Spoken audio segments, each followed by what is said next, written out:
Hey guys, I want to spend a little bit of time going over our deadlift technique.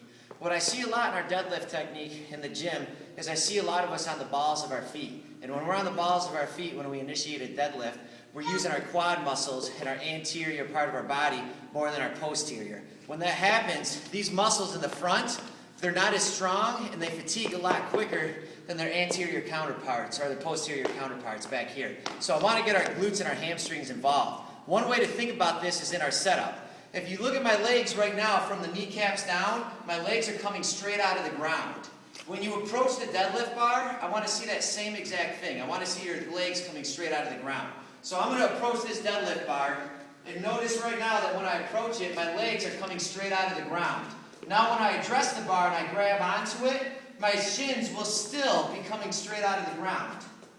So I grab on just like so. My shins are still fighting to come straight out of the ground. When my shins are really far forward and I'm on the balls of my feet, that's when we're in our posterior or on our anterior. I want to get us in the posterior chain, okay?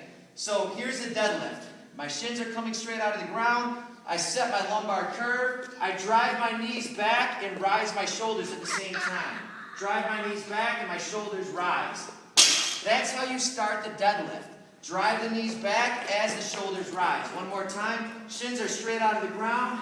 Drive the knees back. Then I stand up all the way. That is your deadlift. Try not to do this with your shins really far forward and yanking the bar here in the balls of your feet. That's going to be the incorrect way that I see a lot happening right now. So one more time. Shins straight out of the ground. Drive your knees back as your shoulders rise. And then simply stand up with the bar. I'd like to see us focus a little bit more on that in the gym. Thanks for tuning in. There's your deadlift technique.